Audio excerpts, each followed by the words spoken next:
লালমনিরহাটের হাতীবান্ধা উপজেলার গড্ডিমারি ইউনিয়নের মধ্য দিয়ে বয়ে চলা সানিয়াজান নদী একসময় ছিল দুই পাড়ের মানুষের দুর্ভোগের নাম। দীর্ঘ 4 দশকেরও বেশি সময় ধরে ওই নদী পারাপারে নির্ভর করতে হতো সাঁকো ও নৌকার উপর।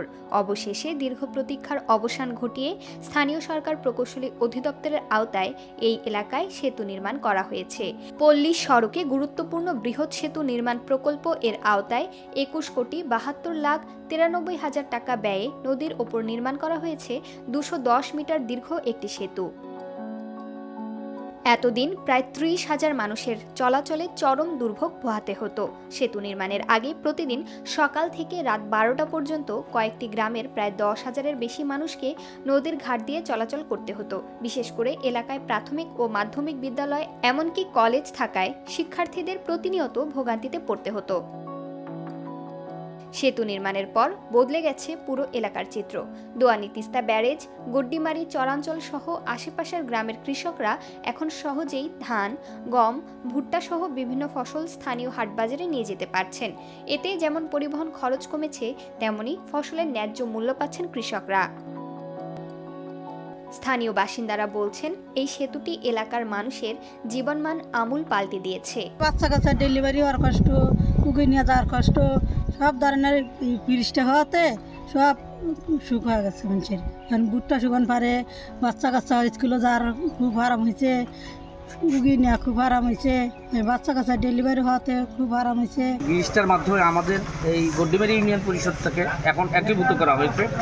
এই ব্রিজের মাধ্যমে আমাদের এই যে ভুট্টার, আপনারা দেখছেন এখন মৌসুম ভুট্টা, এখন ওই পারের লোকজন আগে ভুট্টার এই বিক্রি করতে যায় বিপাকে পড়তে হতো, এখন এইটি ইনশাল্লাহ নাই। এইটার মাধ্যমে কৃষকরা অনেক উপকৃত হয়েছে। এই জন্য আমরা গড্ডিমারি ইউনিয়নবাসী এলজিডিকে ধন্যবাদ জানাই। আর আগে যখন ব্রিজটা ছিল না তখন আর কি নৌকার জন্য অপেক্ষা করতে হতো, নৌকা পাওয়া যেত না। কোনো সময় আমাদের স্কুলটাও মিস যাইতো, স্কুল করতে পারতাম না। বা প্রাইভেট তো আরও হইতো না, সকালে থাকতো, সকালে নৌকা পাওয়া যাইতো না। আর এখন অনেক সুবিধা হয়েছে ব্রিজ হওয়াতে, এই সরাসরি বাড়ি থেকে গাড়ি চললে বরাবর যাওয়া যায় গাড়িতে। বর্ষা আসলে আপনার টালেমোর বাজার থেকে আমাদের ওই যে ওই পাশের রাস্তা পর্যন্ত ভরে যেত পানি দিয়ে।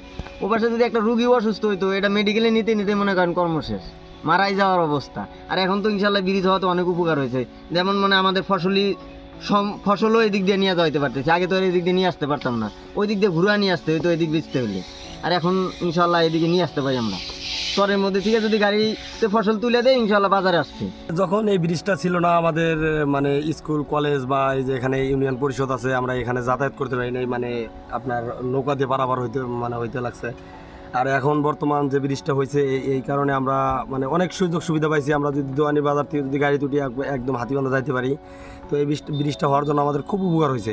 ওই এলাকাটা অত্যন্ত প্রত্যন্ত একটা অঞ্চল ছিল, এখানে কমিউনিকেশন বিশাল একটা গ্যাপ ছিল। আমার চোখ দেখা ওইখানকার, আপনি খেয়াল করে দেখবেন যে দোকানগুলো আশেপাশে হয়েছে সেই দোকানগুলো কিন্তু ছিল না। তো ব্রিজটা হওয়ার পরে আমার যেটা মনে হয় যে একই সাথে ওই এলাকা আলোকিত হওয়ার সাথে সাথে স্থানীয় দোকানদার এবং স্থানীয় মানুষজনের জীবনযাত্রার মান, অর্থসামাজিক অবস্থার ব্যাপক পরিবর্তন লক্ষ্য করেছি। ইভেন কমিউনিকেশনের যে সিস্টেমটা এবং ওইখান থেকে ডিরেক্ট তিস্তা ব্যারেজের যে যাওয়ার কানেক্টিভিটিটা, সেটা খুব সুন্দরভাবে ইমপ্রুভ করছে। তো মোটা থেকে যদি বলি, অর্থসামাজিক অবস্থায় স্থানীয় মানুষের ল্যান্ডের ভ্যালুটা বৃদ্ধি পেয়েছে, মানুষের জীবনযাত্রার মানও পরিবর্তন হয়েছে এবং অনেকের কর্মসংস্থান তৈরি হয়েছে। প্রকৌশলী মোহাম্মদ আক্তার হোসেন বলেন, গড্ডিমারি ইউনিয়নের এই সেতুটি বাস্তবায়নের ফলে হাজারো মানুষের যাতায়াতে সুবিধা হয়েছে।